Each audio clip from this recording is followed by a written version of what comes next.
Student housing is such a unique industry. The more unique an industry is, the more important it is for that industry to have a resource and a platform to share ideas and data, to determine best practices, and a platform to simply promote networking among the professionals in that industry. That's what we are setting out to provide with Student Housing Insight. But what's even more unique about the student housing industry is how unique those professionals are. They want to make a positive impact on the students and the university communities they serve. They understand they have an opportunity to touch the future. They come to work every day looking for ways to make that future bright. If you're one of those people, come be a part of Student Housing Insight.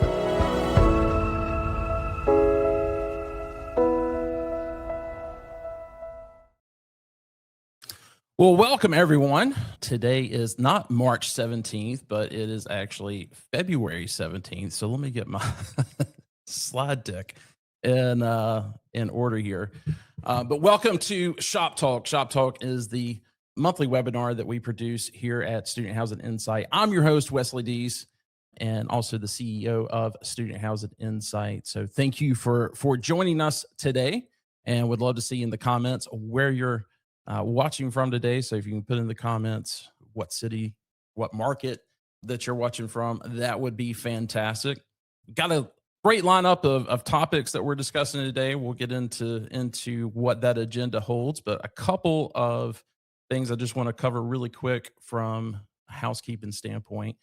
As I mentioned, we want you guys using the chat. We want this to be a very interactive experience for our audience. So please use that chat. Also use that chat box over to the right-hand side of your screen if you're looking on your desktop. If you're watching from mobile, should be down in the bottom half, but put a Q in front of any questions that you have for our panelists. That way, Jan, our producer, can identify those and bring those up for everybody to see. So let's go through today's agenda really quick. We don't have a full policy and legislative update today. The guys from NMHC had a all hands meeting today, and we're not going to be able to join us, but there is some news around College Park, Maryland. If you've been following me on specifically on LinkedIn, you'll know what I'm talking about in regards to College Park, Maryland. And if you're operating with a property there, you probably know what I'm talking about. So we'll jump into that, make sure everybody is aware. We'll also go over some upcoming industry events. There's a ton of stuff that's happening across the country and even in Canada that we're going to talk about from an event standpoint. And we've got some great discount codes for our audience if you guys are interested in attending those in person. And then we've also got our national and regional pre-leasing update from College House. So Charlie Matthews will be joining us for that. And then our topic of the month is we're preparing for Turn 2026 and got a fantastic panel to go through all of that. So let's jump on to policy and legislative updates. Again, I mentioned that we've got some breaking news that came out of College Park, Maryland, of a new ordinance that is basically not going to allow landlords to give a renewal offer to a new resident until that resident is no longer due and has to be 180 days before the end of their initial term. So I've got a news story here. I want to play that. So let's watch this really quick. Tonight, thousands of renters near the University of Maryland are getting more rights. The College Park City Council voting last night to restrict landlords from offering lease extensions right after tenants move in. Our Ben Dennis joining us live tonight. And Ben, this really gives renters more time to make so many important financial decisions. Hey there, Chris. That's right. In some cases, months, I'm told. Some renters living here in College Park, as you mentioned, thousands of them students, say that not long after they moved in, they put the bed sheets in the bedroom, they put the curtains up, while the property owner swooped in and said, hey, sign on the dotted line right now if you want to be living here once this lease ends. What City Council just did put an end to that. Inside of her off-campus apartment that she shares with 4 roommates, Abigail O'Lear, a senior at the University of Maryland, says that she's been thrown through the ringer over housing. The places that I've lived in have pressured me to renew within the first month, even sometimes within the first week of me moving in. She says that practice now barred from happening in College Park, Maryland. City Council passed an ordinance Tuesday saying a landlord shall not make any renewal offer earlier than 180 days from the end of the current lease. If you sign a 1-year lease in August, you're now not subject to renewal offers until February. What do you say to the landlord to say, hey, listen, we should have the ability to do this? I think it's just a little bit ridiculous because if they want people to renew, it's leaving a bad taste in my mouth. If you want to search for something different or if you want to renew, you don't have time to make that decision because they're pressuring you and saying that they're going to give away your apartment if you don't sign right this minute. I think this is a necessary correction. Sean Wollums with College Living, a local property management group, says he supports the new restriction. And as a small landlord, this does impact us. But generally, I think if you're small landlord, big landlord, if you care about your tenants' experience and you want your tenants to be happy, you generally shouldn't be pressuring them into renewing a lease. The president of the Prince George's County Property Owners Association says this is a reasonable step that does impinge on us, but opens up a possibility for students to have the time for more options, and that can help us. Now, property owners, according to this ordinance, can face a range of fines. Coming up at 10 o'clock here on DC News Now on DCW50, we'll tell you just how much, as well as what student advocates on campus had to say after they lobbied city council leaders to make this a reality. In College Park, Maryland, Ben Dennis, DC News Now. So there you have it. Would love to get your comments on that, what you think about it. I've got a lot of feelings about it and think the way it was written was terribly short-sighted. You can go look at I think it's my most recent. It's within the last 2 or 3 posts I've made on LinkedIn, and would love to hear your thoughts on that. I know some other places have done something similar. I think a market in Michigan, I can't remember if it was Ann Arbor, exactly which one it was, has also done this recently. So would love to hear your comments on it. And Rich, we had some issues with your audio earlier. Can you hear us? I can hear you loud and clear. That was an interesting news report from the DC television station. Well, I want to bring you on for, obviously to discuss what's coming up with industry events, and we've got Interface coming up. But yeah, I mean, I think that's probably your first time seeing it. We talked about it briefly yesterday, but yeah, what are your initial thoughts? Well, I think I could see both sides. I mean, the way that TV report was just done, you can see kind of some of the thought process behind it, and it's probably not out of line, but it is a little bit of a restrictive trade, I would imagine, and owners and operators would prefer not to wait till February to know what their leasing is going to look like for next year. So, maybe 9 months would have been appropriate rather than 6, but it'll be interesting to see if it plays out and how much it's really enforced for that matter. Yeah. I think there's the way it is written. There's some obvious ways around it that unfortunately don't really help the tenant all that much, but all of that will be worked out, I'm sure. Like a lot of legislation has certain ideals, but the reality winds up not quite matching up with the ideals, right? Yeah. Well, hey, so for those in the audience that are seeing Rich Kelly's name for the first time, give us a quick intro and want to talk about your event coming up in Austin, March 30th, which is the event within our industry, largest event from an attendance standpoint that I'm aware of anywhere in the world. So tell us about what's coming up at Interface in Austin. Thanks, Wes. So yeah, my name's Rich Kelly. I'm the publisher of Student Housing Business Magazine and also oversee the Interface Student Housing Conference. We are looking forward to welcoming probably 1,500 plus attendees again in Austin at the JW Marriott for Interface Student Housing. This is our 18th annual, which is hard for me to believe. The event is earlier this year than most years. Most years we're in the middle of April or even the latter part of April. This year we're March 30 through April 1. Not our choice. We hold the event when the hotel tells us we can hold the event. So we got some early dates this year, which has kind of sped everything up. So we are hard at work on the event, hard at work on our March, April issue of the magazine, which goes to the conference. And yeah, as we sit here today, we are 5 weeks away. So a lot going on. Attendance is very strong. Exhibit hall nearly sold out. Agenda will be announced next week. Innovator Awards entries were just submitted or the deadline was on Friday. So we'll be starting inviting judges for that. So lots going on.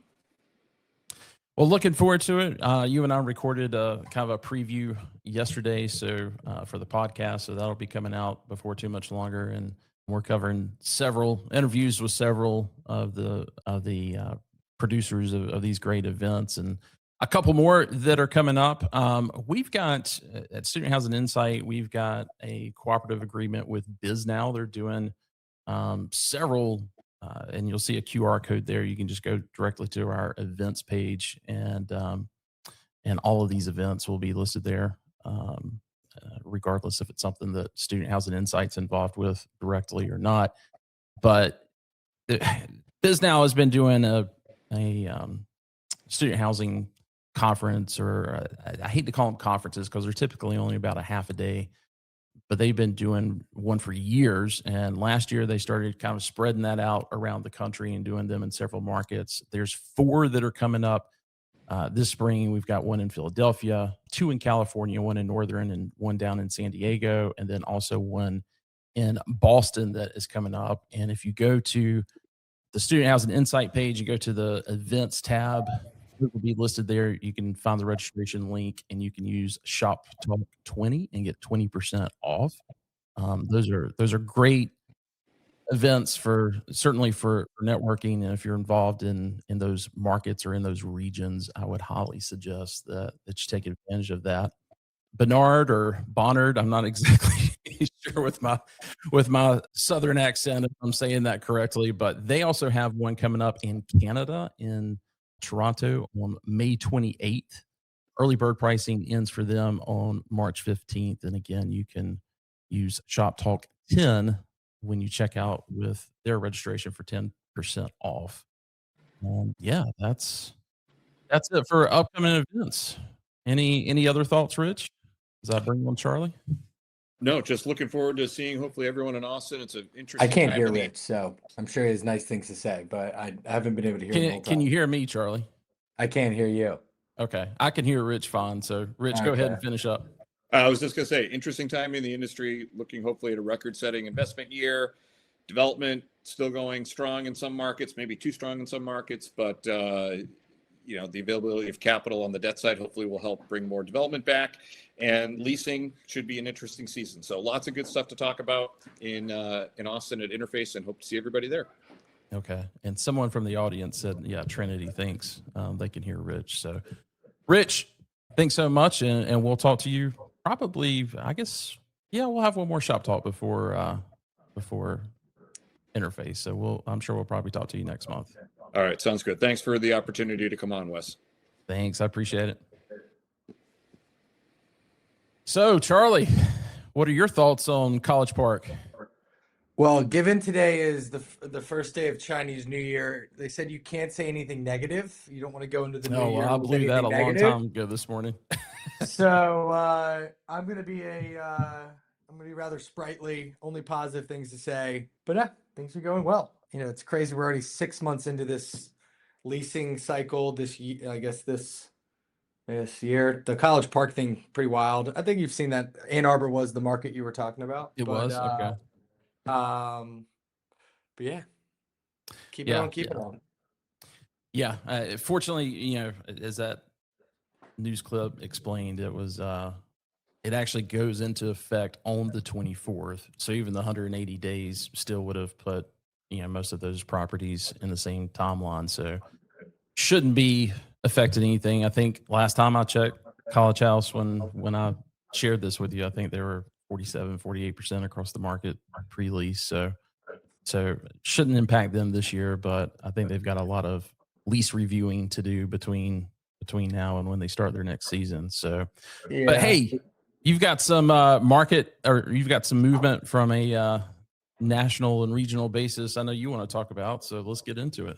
Yeah, for sure. So this data is, what is today? 17th. It's 2 weeks old. We'll have updated information. I'm actually doing the CBRE national call with Jacqueline Casey William and their team tomorrow. So tune into that if you want to get some more updated stats. But, made up some ground, I would say, over the last couple months. I was looking at the numbers from January of last year to, I guess, January of like the jump from a velocity standpoint from the last 2 months year over year. And there was actually a larger increase this year from January to February than there was in the previous year. I think it's about 2%. So you saw a little bit more velocity there to kick off the year, although albeit slightly a little bit behind. That gap has then closed, about 47%, about 50, I think it's about 51.5 right now as we look at halfway through the month of February. But no, Yeah, I mean, and I I think, actually did leave in the slide from last month just so you can see 42.7. This was January yeah. 12th. And And then, then oh, sorry, that's the price. Go back. let me pull up my handy dandy. Yeah, the jump from last month. Again, these are end of the month statistics, but again, I think there was about a 1.8% increase from Mhm. similar timeframes. So again, we've seen this same song and dance. There's, over the last handful of years. I'd say what's interesting, and having pulled all that information from 5 years back, regardless of where we've been at this point in the cycle, it's ended up the national occupancy at the end of the year has ended up somewhere around 92%, whether 91.2 or 91.3 was kind of one of the lower end. And then again, there was a little bit, probably 50 to 60 basis point movement upwards. We're sitting about 92% national right now, which is 20 basis points behind year over year. But again, we've seen 5+ years now. We're, I guess, 5 years, what we won't call, I guess the move in for fall 2020 a real year, given the COVID pandemic. We've seen 5 years of 92% occupancy rate growth, where if you put this in the context of other sectors, I mean, they're talking, negative numbers on the conventional side. Again, everything's market specific, but from a national perspective, maybe basis points of jump. So again, let's understand where we're at in the broader context of things. But from a velocity standpoint, you're seeing a little bit of temperament in some of the Southeast markets. So the majority of the supply is coming in. And then you're seeing a little bit of tempered lease up there on the Southwest side. Markets like Tempe, Arizona, seeing 2,200 beds coming to a market, or any of these other markets seeing supply. It's very concentrated. So, I'd say the Southeast, Southwest, and there's a handful in the Midwest too that are coming in. But generally speaking, we're plus or minus 2% behind. But at the same time, I think this time last year we were, about the same, and ended up around 92%. Yeah. And it's interesting. We've got another slide that we'll get to here shortly that you added for kind of where the most transactions are happening. And it's kind of weird seeing where those transactions are happening, but it's also in some of these markets like Tempe that you just mentioned, where, there's some, things seem to be falling behind. So it's kind of weird how all that works out. So we'll get to that in a minute. I'd say, for the most part, especially these tier 1 universities, like at the end of the day, a Tempe, Arizona, or an Athens, Georgia, that may be a little soft at the current moment.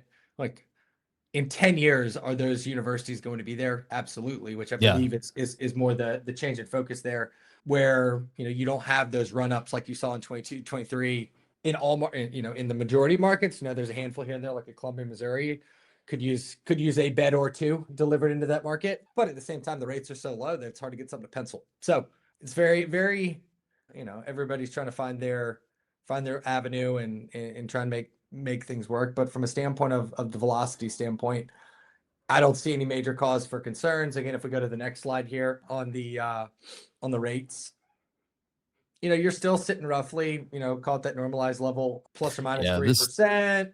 You're seeing the Northeast was actually, it's a small number of markets, only about 38 markets we cover in the Northeast. Rate growth, under 2%, I think as of today, when we pulled the information. So like 1.3%, give or take. So, I mean, you're seeing a little bit of reversion to the mean and what was more normalized from, when I say normalized, what most groups would underwrite on an ongoing basis. But no, I'd say the only thing that really jumps off the page here is that you're at, the Southeast and the Southwest are still under $1,000 a bed, which is pretty wild, where that's the vast majority of where the development is happening in student housing in those two regions. Yeah. Just noticed something. If you'll just let McCray know before because folks we'll make sure you don't have to just rely on on this presentation to see the slides. We actually put it up on the website at ShopTalk.Info, and so you can go back and look how it's trended month after month. But I do see here at the Northeast we got an extra digit, so we'll get that fixed before we post it to the website. Cost of living has gone up in the Northeast. Yeah, there's an extra 4 on there. Apologies. So yeah, but I mean, again, floor plans, everything's gonna. I mean, I think couple months ago, the 5 bedrooms were actually the highest from a pre-leasing perspective, and now they've kind of flipped a little bit. So again, no major issues across the board here. Again, I've debunked the theory around the studios and ones. You've got the higher price point is given the fact that's primarily newer inventory, but ultimately, with the 4 bedrooms being the largest number of beds, I would say in the subset that we're tracking here, they're pacing about, I don't know, I think that was about a point behind. Again, 2.3% for the rate growth standpoint, $20, $21. So you see on a month or a year-over-year basis from a growth perspective. Fundamentals are strong. Again, we're not like we're in the the 3 years ago era where things are just flying off the page, and you had a lot of pent up demand, but at the same time, I think things are moving along, and I'm seeing a lot more. I'd say let's shoot for occupancy. We don't want to be 90%. We'd rather be 95 at a little bit lower, and I think that's been consistent across the board for a lot of different groups. Where from a floor plan perspective, they ebb and flow. Everybody's going to have a handful of 1s and 2s left over towards the end of the cycle. Ideally, a lot of those larger floor plan types have been taken. But the one thing that I mentioned, I don't know if there's any new ears in the audience, but the the newer pedestrian assets that are, I'd say, in the last 3 to 5 years, the velocity for those larger unit types seems to fall off a cliff towards the end of the cycle. And that's it from a national perspective. Sorry, end of the cycle after first semester, excuse me. Mm-hmm. So it's kind of a velocities at a snail's pace for a lot of those more expensive, nicer, bigger floor plan types that we've seen. Again, that's been consistent the last couple of years. So just something to keep in mind. Gotcha. And here's a new slide. I don't think we've shared on Shop Talk before. Yeah. So our good friends at Green Street, we pulled in a lot of resources from them throughout the last six plus months since the transaction went forward. One of the big things we never really could quite collect in, I guess, at scale was the transaction information. There's a lot of states that big student housing markets fall into with from a standpoint of non-disclosure states, Texas being one of those, where again, being able to pull that from Green Street, having that updated on a monthly basis, super, super impactful. But there's a consistent theme here. Largest transactions, I'd say we'll put an asterisk next to Kennesaw, Georgia. Most people, if you don't know Kennesaw, Georgia, that's Kennesaw State. I think it's the second largest or third largest university in Georgia. It catches a lot of the kids that don't get into the Georgia Tech because it's very, very competitive in-state, with the Georgia Lottery paying the Hope Scholarship for those in-state students. So keep that but the consistent theme here is you're looking at tier 1 markets, the notable, you see a lot of those teams play football on Saturday, some better than others. But at the same time, those are where institutional capital is trying to put their money, right? They're bullish on the fact that Clemson, South Carolina, regardless if they don't win another football game, is still going to be there in the next 10 years. At the end of the day, again, you see a lot more institutional interest in those tier 1 markets versus any of, tier 2, tier 3. Obviously, less properties from a numbers of transaction standpoint, a lot of these tier 2, tier 3 markets. But again, that's been your main focus. And all, other than Clemson, we've seen a lot of supply here over the last couple of years. It's consistently above, 90+% occupancy. Well, again, rate growth for the vast majority of those flat or, increasing. Gotcha. Well, Charlie, this is going to be a short segment today. It's just you and I on it. Any other thoughts on how things should end up going leading into interface, both from a leasing velocity standpoint as well as I know you're tracking a lot of new dev announcements as well. Yeah, it's interesting. I see a lot of I'd say markets to keep an eye on just from a supply standpoint. College Station, Texas is about to get a bunch of beds over the next handful of cycles, as well as I think Oxford, Mississippi. They kind of opened the floodgates on what they're letting from a development standpoint. A couple markets that have, again, historically doing, super stable. You're definitely about to see some changes there. And then some of the markets that have had some development, new developments or new deliveries, excuse me, coming over the last couple of years, shown a great absorption. Gainesville, Florida is another one. I think there's almost 3,000 beds delivered there in fall 23 or fall 24. That market has absorbed those super well. So definitely something to take a look at when you're looking at some of these interesting markets. Well, great. Well, I appreciate it so much. And we're gonna move to our topic of the month and start talking about turn. So absolutely appreciate enjoy. It. We'll see you next month. Alrighty. All right. Bye. All right, everyone. Well, guys, it is that time of the year where if if you haven't been working on your turn plans, you're probably starting to sweat a little bit, and because if you're waiting until after your leasing season is over with before you start talking about turn with your team, then it's going to be a little bit too late. So we've got a great panel today of folks that have been working on it all year long, and I wanted to talk to them a little bit about some things that they're seeing as far as what's been trending over the past couple of years, as well as what they want to make sure everybody in the industry is aware of going into this summer. And so with that being said, I want to quickly ask this fantastic panel to introduce themselves, and we'll just go in the order here that's on the photo. So Ray, we'll start with you. Oh, I see Sam first. Thank you, Wes.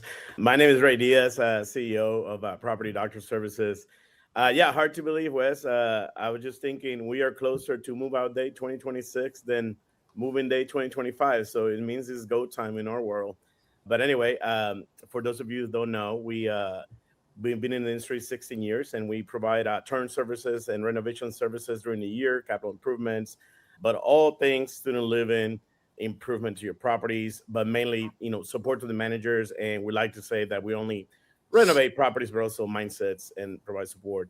Wes, for me, personally, you asked me, this would be, how many years this would be for me? For me, it's easy to count. I go with the year. So this is year 26 of turns, 16 from the vendor side, 10 from the management side. So here we go again.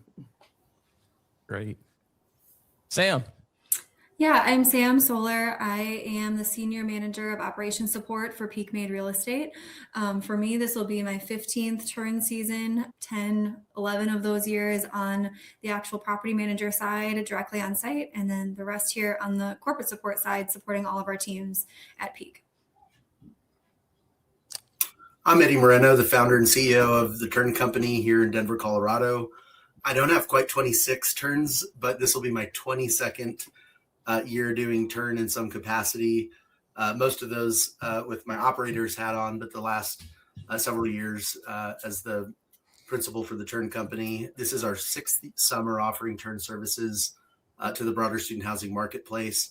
We're proud to be a turn services specialist, but we continue to evolve from construction management and CapEx projects to a lot of FF&E and prop tech installations for both owners and manufacturers of those products. And I'm Chase Minifield. I'm the CEO and founder of EZOS. We are a tech provider specifically focused on student housing operations, turn being the main thing that we've kind of entered this industry doing. This is my 10th turn.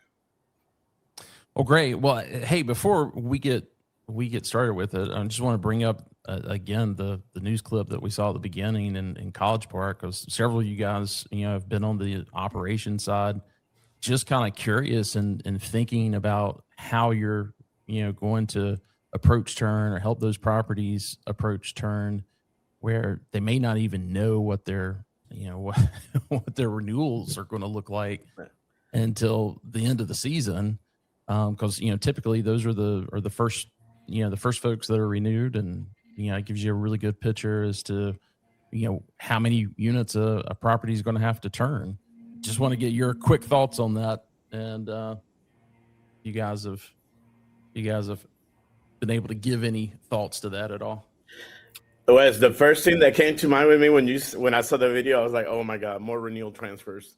So that's the very first thought, because that means good point. A lot of transfers. Yeah, a lot of transfers. I'm like, watch out for renewal transfers in Maryland. Yeah, there's going to be more kids that are going to have more time to make a decision and change their mind. So there's going to be, less definition. And one of the topics we're going to talk about today is variables. What variables are the ones that us from the vendor side would like the management to control, so put us in a better position to be successful, and vice versa, we can help you guys be successful. So anyway, that was my first thought. It was like, oh my God, more renewal transfers in Maryland.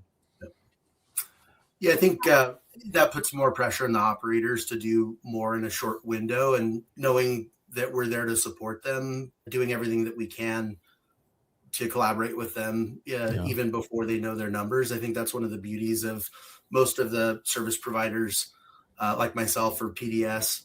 The pricing is flexible and built by the space. So to some degree, you can do your vetting of who's the proper vendor. I don't think it'll change the fundamentals dramatically on at the end of the day, what percentage of your community is renewals versus new leases. That may shift by some percentage, but at the end of the day, it'll very likely look similar year over year. Knowing that, you can select your vendor, know that you're dialing your numbers even up to move out day. I think it puts more pressure on selecting the right vendor partner to collaborate with along the way. But that's what companies like us are set up for, to deal with the challenges when they present themselves, whether it's an individual property or an individual market. Yeah. Sam, any thoughts? Yeah, I was just going to say, my first thought, I'm based in the Minneapolis market, and I always have been. And so that's where my knowledge base is. And as I was watching that video for Maryland, that same law is in effect here in Minneapolis. And so that has been a challenge here over the last few years as well. I think the added layer in Minneapolis is that the unit number is required to be assigned at the time of lease signing, which we know in student housing is very out of the norm when it comes to, that practice. So it definitely is challenging. I think it'll be interesting to see how that plays out in Maryland, especially given, how one management company or owner chooses to adopt that and how it impacts the other locations and competition. Really getting everybody bought into that really helps the market collectively, but it'll be interesting to see how that plays out. Yeah. Well, hey, I want to kind of set up the first question I've got for you guys. Going back to probably my third or fourth turn, I remember having a vendor that came to the property that was, we're going through the RFP process, and one of his first questions was, well, when does your turn start? And I remember thinking, like, it started on move-in day, because the next turn always is kind of determined by how well you ended the other one, and specifically on move-in day, because if residents weren't happy, that's gonna be a big determinant on how many people are going to stay, because we all know they made their decisions on renewal, at least some type of mental decision, typically within that first 72 hours. So if you don't hit everything on move-in day the way that we strive to, that's going to end up causing a problem. And even on making sure you get great vendors to come back the next year. Well, did they get paid within the time frame that they were promised? Because if they didn't, then you're going to have a struggle finding vendors that are going to come back, or at least give you favorable pricing, because in these markets, they've got plenty of opportunities to serve the other properties as well. And so it really all comes down to, looking at your past turn and kind of starting with, hey, what did we do right? What did we do wrong? And coming up with a plan based on that. So I wanted to ask for you and your teams, what are some of the specifics from 2025's turn that your company identified as points of improvement for 2026? And Sam, I know Peak has a whole process for doing this, so maybe we should start with you. Sure. So at Peak, I'm fortunate to be a part of our committee, which is called Project Apollo internally. It's our innovation council, and it's made up of all walks of life throughout Peak. So everybody from a property manager to regional vice president, corporate support departments, really just thinking about how we can evolve and improve any of our operational processes that we have throughout our organization. And so this fall, we really spent some time just brainstorming and digging into how Turn 2025 went. How did move and go? What could we have done differently? What do we really need to focus on going into 2026? And so for us, the biggest takeaways were really overhauling and reimagining how we train our teams internally, how to go through that turn process. Historically, we've done that process the same way the past 8-9 years. And so really just readjusting the focus of how we can get to our teams in a way that resonates with them has been a focus. The other big takeaway was just looking at the resident feedback and what were the main complaints and issues we had post move-in. And I know that some of the other speakers here will touch on this as well, but cleaning of partially occupied common areas was big for us.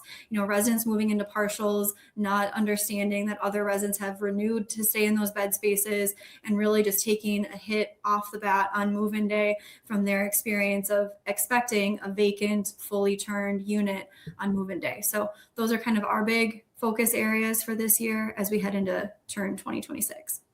I love the Project Apollo. I got to ask, where did that come from? Because I immediately go to the Apollo space program, and I've seen so many documentaries on how their whole process of reevaluating their mistakes and everything. Did it have anything to do with that, or?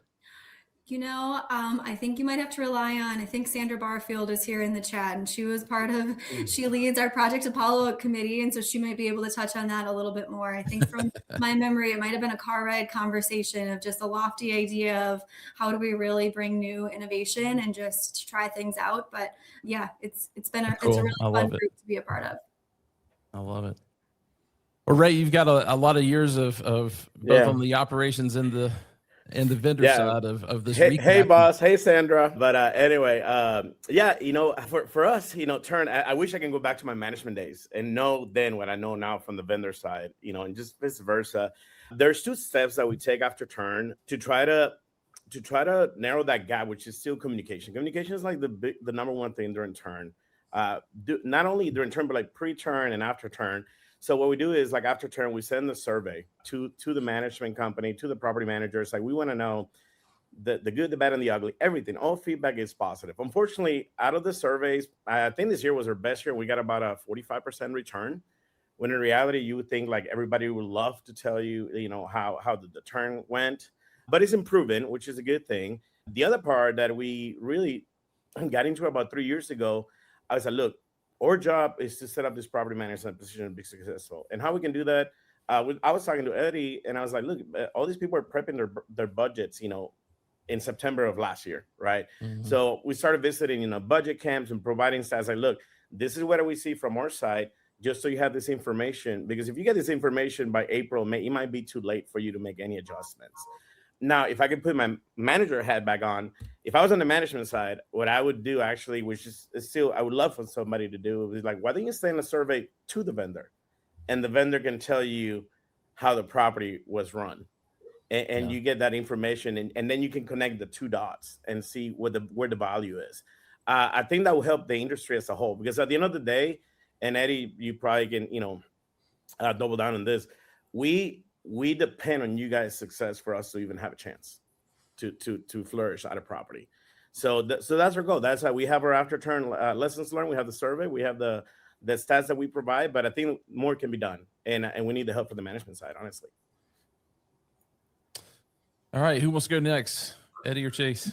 Yeah, maybe I'll rip off of some of what Ray had mentioned with regards to surveying our clients, and also just, we were fortunate enough to have some postmortems at the regional level and key clients of ours who we turned multiple communities with, and got really, really good feedback. I think that we're looking at the marketplace and saying, how is the market changing, and how do we need to change with it? Turnover is pretty constant, and if not slightly increasing, for all operators. So you have open positions, especially at key roles like community managers or facilities managers, which represent their own challenges. You have a general reduction in force, so the number of personnel from your CAs all the way up for an average community is reduced year over year, at least trending for the last 3 years. And to Charlie's comments on where we at in leasing, the average community and on-site team is having to keep their heads down on making sure that they deliver a fully occupied community come turn time.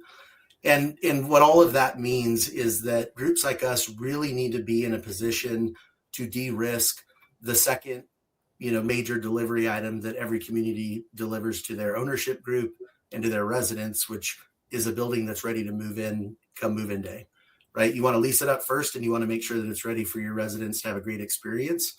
That means that we need to be able to give confidence to our clients in how we're giving them visibility before turn, as we're going through turn. One of the major investments that we made this fall was going through an extensive RFP to understand what project management software and reporting software is available to us that doesn't require a lot of interaction from our clients, but is something that can distill two things: progress and production for our clients.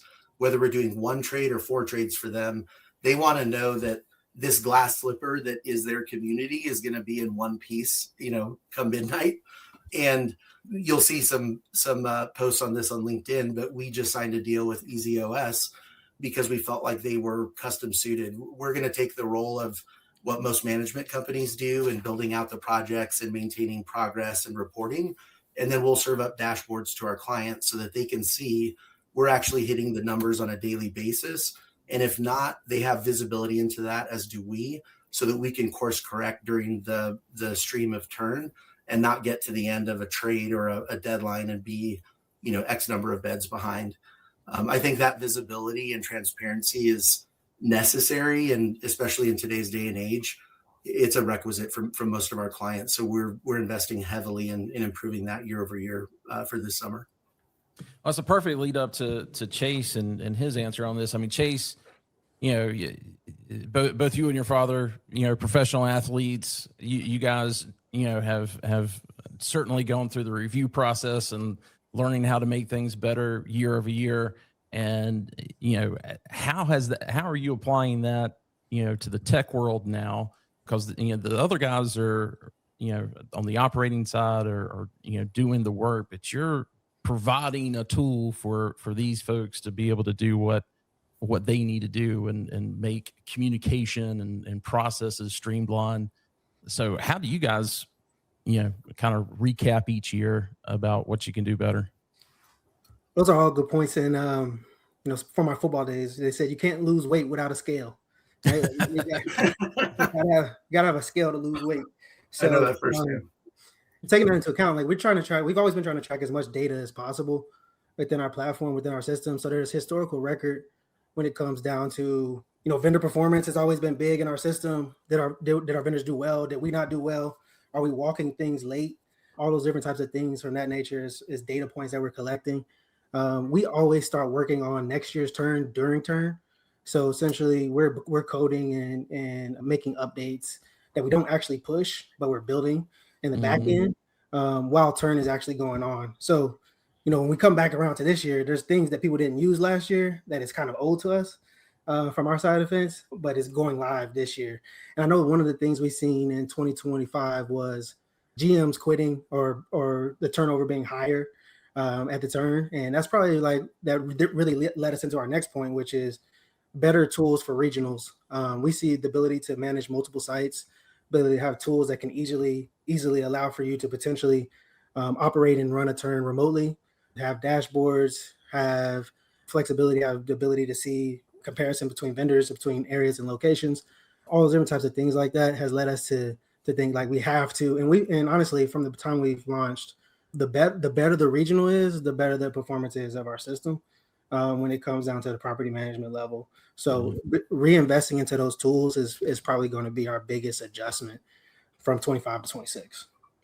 Wait, I want to jump into expenses next, and I'm sure Sam and the folks at at PeakMade can certainly tell you, what their per bed spend was for turn expenses, over the past several years and what's happened with that. Eddie, when you were Cardinal, I'm sure you guys were able to look at that on a, even a state by state case. But when you start thinking about it from an industry standpoint, Chase, honestly, until you guys really, it wasn't even just the platform, but it was the ability for invoicing to go through and be approved through the EZOS system. We didn't have this, cross operator kind of national outlook. And so you had some great data points that you provided. And this is actually coming from a recap that you guys did back in November for the turn and all the numbers that you guys were able to pull down. I wanted to show this one slide.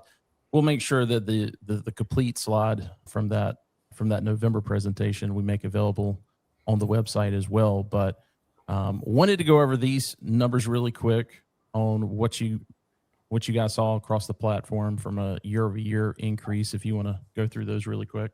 Yeah, for sure. So paint clean is really the only things that we're just taking a look at. Carpet clean kind of varies quickly, and things we're seeing less carpet in the buildings across the country. Just to give you guys, we're not everywhere, but we are. This is about 172,000 work orders that this data consists of. It's over 21 million in budget over these numbers. So we do see increasing from our side of fans. I think where we've been the most shocked is from the clean perspective, and understanding that, I think a lot of people think that people just show up and clean, but there is, the level of labor needed for cleaning, for good cleaning, is necessary. And that's why you see it in the price increase, as I think, across the country. But ultimately things are just, consistently getting a little bit incrementally higher from our side of fence. I think if you look at, when you look at the actual presentation, I think it's close to $20-$30 close across the board. So, yeah. Well, let me go ahead and share this next question for everybody. What kind of price increases are you forecasting for 2026, and what's impacting the pricing, and what can managers do to ensure they get best pricing? Anyone want to take the first stab at that? I'll take a stab at it. So we personally, after COVID, we did see quite a bit of an increase, but us personally, we haven't seen much of an increase on the pricing part, but more on the labor side. And since 2023, and the reality is our focus, just like we were talking about Maryland and renewals, our focus is on a renewal. A renewal has more value to us than a new lease, if you will. It's the same concept. Mm-hmm. So when a property manager asks us, like, Ray, how can I save money during turn? The answer is very simple. It's like, if you can run a really smooth turn, meaning we agree we're going to do 30 beds per day, and you are walking units within 24 hours consistently throughout, and we stick to our plan, then we instead of chasing new business, we want to secure what we have, and we offer them renewal pricing. And at some points, let's say, to Charlie's point, some of the properties got to 92% last year. That same property may actually have a different budget, and we'll work with them. So for us, and I'm guessing, the goal of this podcast is how can we save money? The money, honestly, is on the training part, right? Because there's vendors who are going to charge more, there's vendors who are going to charge less. Yes, things are a little bit more expensive, but if you can find a vendor that you can work with really well and run a smooth turn and renew with that vendor year over year, you'll be able to lock in that price, and I feel very confident about that. So even if its labor has gone up, we rather build long-term relationships than venture into a new venture, which we all know, turns out so many variables. You just don't know. All right. Anybody else want to take a stab at sharing? Yeah, I would. I think more directly specific to paint and clean, we haven't increased our prices for the last 2 years. Generally speaking, we're offering additional services, in particular the paint scope. We have 3 specific scopes: a touch-up, a rollout, and a full paint. And to some degree, depending on the budget or the property having the historicals, they can mix and match those scopes, and often do. And that's one of the things that we like to work with folks early on. I think in order to not pass through some of the increased cost, insurance, payroll for supervision and oversight, and the things that companies like ourselves and PDS incur, In order for those things not to represent as increased pricing to our clients specific to a trade, we're actually doing two things. We're very specifically concentrating our geography so we can do more in a centralized area. And then we're offering other services that 5 years ago, quite honestly, nobody budgeted for and or their teams were big enough to be able to facilitate. So we do a lot of trash out services. We do a lot of punch and make ready services. We do a lot of move-in support where we'll field 6, 12, 15 folks for the move-in days to help from a customer service, white glove perspective. Those additional incremental auxiliary offerings allow us to, in effect, make our numbers, if you will, while not passing through increased cost for the major trades to our clients. And just kind of combine something that both you and Ray, as far as like your different business plans. I'm kind of curious because I'm sure there's probably some owners out there, maybe they've used the same vendor, to Ray's point, year over year. They know they're getting great pricing, but maybe they've got they're going to have to be short a property manager this year, or maybe they've got a new property manager that's never gone through Turn. That's why I love Turn Company, because I've used you guys in the past when I've had a client that's, selling a property, closing dates, right after Turn. And I'm a little nervous of, hey, can we get it? Are we going to have everybody there that we need to? And handing that over to the Turn Company was the best decision I ever made. Not the best. The best would be marrying my wife, but you know what I'm saying? So I'm just kind of curious if there's an owner that's in that situation where they just want, Turn to come in and manage the process. Maybe they've already got pricing locked in. Is that something you guys provide as well? We don't market that, but in effect, yes, that's in effect what we're built to do. Yeah. Whether it's a maintenance team lead handing the keys over on the second day of Turn, or a community that the regional's managing remotely or semi-remotely while there's a community manager seat open. I think the fact that myself and my entire team have, an average of 15 or 20 years of operating experience, both front office and facilities, allows us to do that. Our workflows and the way that we interact and collaborate is built with that experience underpinning everything that we do. We do that in particular on relationships where we know that the management company or the company regional or whomever we're working with understands the challenge that we're being presented and can work with us through some of those difficulties that may present themselves during the execution of the project. To some degree, you can risk your reputation on taking an assignment like that last minute. Yeah. And we've learned our lesson. So we're very cautious about doing that. But whenever we do that, we try to make sure that we've got a collaborative party on the other end of the table. I think what Ray would probably... Yeah. Well, you'll hear me say all the times at conferences, I grew up in the Caribbean, and we knew when hurricane season was coming, and you can board up the windows and you can buy batteries and candles, and, we'll play monopolies with candles and stuff. But you be ready, right? And Turn, if with enough time, you prepare with enough time, it is like a hurricane, because it is going to come hard. But if you have prepared, you're going to be just fine. What you're talking about, Wes, is one of those earthquakes that happens, in the middle turn, and you have less preparation. So we see it every year in the middle turn. Like Eddie said, maintenance guy. Last year, there was a lot of people that quit in the middle turn, and you get, honestly, you get regionals and VPs calling, and they're in tears, and you do your best to support them, and you let them know. It's like we actually got to the point now we haven't signed up waivers. Like, this is not the typical PDS experience, because we have not had time to prepare our house for this hurricane. This is us supporting you the best we can with or over 15, 20 years of management experience, which is that, is what, the advantage of Eddie and us is that we come from the management side. We know what you're going through. But yeah, no, those situations we definitely, we're here to support, and it's just a matter of being transparent. It's like, hey, we're going to do the best we can to support you. And there's some times, unfortunately, that we got to say, you know what? No, unfortunately, we went to that property May and they said they didn't need the service. And now here we are. And unfortunately, I don't have any more resources left. So I've got two more questions I want to get to before we end this. So I'm going to go pretty quickly on this. Chase, included in the slide deck from from November, you guys had this breakdown of on a state by state basis, and I'll tell you that the three highest from the expense standpoint, and I took out carpet because not everybody has carpet, but as far as the answers I'm about to give you, it's on the screen. But I took out carpet and just looked at everything, and I think we had the three states with the highest cost was Pennsylvania, New York, and New Jersey. The three lowest were Florida, Ohio, and Idaho.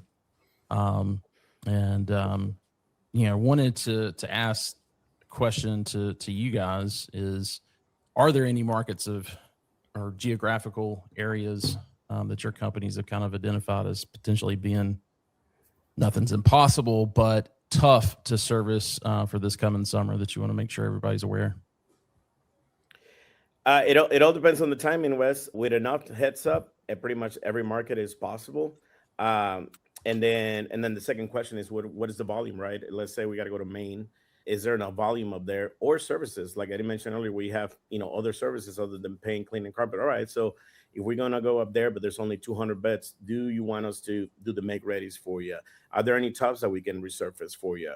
Are there any capital improvements that we can do before, right after turn, when we have all this manpower lined up for you? So with enough heads up, none of the markets is impossible. Are some markets tougher than others? Absolutely. There's some that personally, I have had 3 or 4 in the morning walks that I'm like, I'm never going back to this town yet, but I'll keep those to myself. Yeah. But yeah, no, pretty much every market's open, and it's just all about the visibility and transparency we've been talking through this whole call. It's like we're open to all the conversations, and that is the value of the national vendors like Turnco and PDS. Is like we have resources available for you. It may or may not be a fit, but at least have the conversations. Like, you know what, I'm actually may need this, and or what can I get out of having this conversation with this vendor? Great. Anybody else have any areas of the country you're concerned about? Lakeland, Florida doesn't have hotels or restaurants, and that makes it that difficult. But no, I would say that we try to show restraint around concentrated markets. We kind of draw 2-hour radiuses around major markets. So we serve primarily 40 markets in clustered regions. I think that one of the values on the relationship side is we will travel for relationships, right? And we'll always do favors where necessary. So tertiary markets, smaller deals, things of that nature are easy when we've got established relationships to lean on. But we're also very quick to say that's not a market that we know we can perform for you. So we're not a viable option there. And we let people know that very quickly so that we're not having them, expect that we can serve a market or a community that we're just not in. Gotcha. Quick joke about Eddie. This week, Wes, he texted me. He's like, "Hey, Ray, I got this really good property in this market that we don't do. Do you want me to send a referral?" I'm like, yeah, Eddie, send the email, send the referral. And then he texted me. I was like, "I'm just joking. I'm taking it." And I was, that's how I laughed at you, Eddie. So, last question, and I want to go to make sure we've got Sam to go to on this. In our prelim call, you guys disclosed something. If you live in California or if you're operating in California, make sure you pay attention to this. You're probably fully aware by now, but they passed this law last year, state law, where you have to now pretty much document with photography when someone moves out. And by the way, this is directly from the California Apartment Association website. So make sure you go out and just do a Google search on California AB 2801, and you'll get all the information that you need with that Google search. But you've got to take photography immediately after. I think all student housing operators have done that. I mean, I can go back to 1999 using the Sony Mavica CD camera where we took digital pictures and had a big binder of CDs that were all labeled with apartment numbers on it so that we could keep those move out pictures. But also you've got to have, within a reasonable time after the unit is rented back out, you've got to have those for move-in day or shortly after move-in day as well. So my question to you guys, like I said, Sam, I know you guys are operating there, so we want to get your take on it For firms operating in California, what practices are you guys putting in place in order to comply with this? Yeah, so we have several properties in California, and I'll be transparent in saying that this really threw us for a loop last year. We have a lot of beds out there, and you all know it's difficult to have enough manpower on site to physically walk all of those units timely for move-out inspections, let alone doing them now 2 or maybe 3 times before residents move in and documenting them in the way that you need to support the new California legislation. So what we did, last year is we really put our heads together to figure out what was the best process we could put together in the way that we knew how, using Entrada's inspection manager, which is what a majority of our teams use out there. And so we, upon move out, are launching 3 move out inspections automatically in Entrada for all units that are vacating. So they're being assigned a move out inspection like normal, a post repair inspection to go back and document any repairs that were being made, and then a pre-move in inspection. And so, it is on the table this year for us to really dig into again, to really review what worked, what didn't, how can we really fine tune and improve that process to help support our teams the best that we can going into turn this year. It's difficult to execute, difficult to staff. Something that's on the table too is just having conversations about removing security deposit requirements completely in California, so that we are not having to complete those inspections and trying to weigh the pros and cons of, is the time and, effort worth the minimal return that we might see on having those chargebacks to comply with the law here. So it's a challenging topic, definitely something new in California that we're not seeing anywhere else. So that's just currently what we're doing and what we're looking to change potentially this year. Yeah, I think if you look at it from I think any legislative person is looking at this and thinking, yeah, we should, landlords should be doing this. When you're thinking about 10, 20 move-ins a month, okay, Right. It's not that big of a deal. But when you're talking about doing, LA has one of the largest student housing properties in the country with the Lorenzo at, I think, 3,600 beds.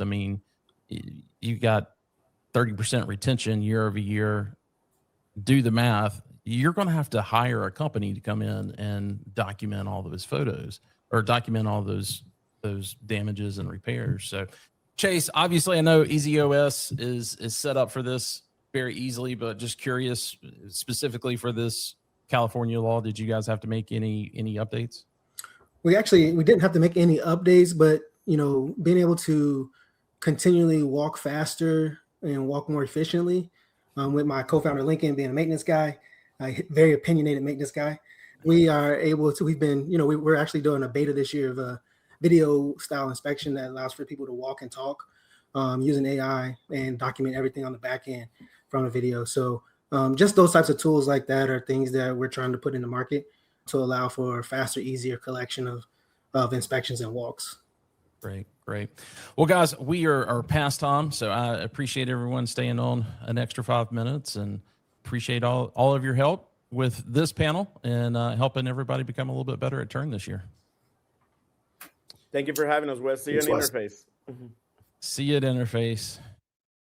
Well, guys, that does it for this episode of Shop Talk. Our next one will be on Tuesday, March 17th. Yes, we typically like to do these on Thursdays, but for February and March, we're having to do them on Tuesdays. So we will be sending out that invite pretty soon. If you want to make sure you and your colleagues are aware of when Shop Talk is being scheduled, make sure you go to ShopTalk.Info and you can register to receive those invites there.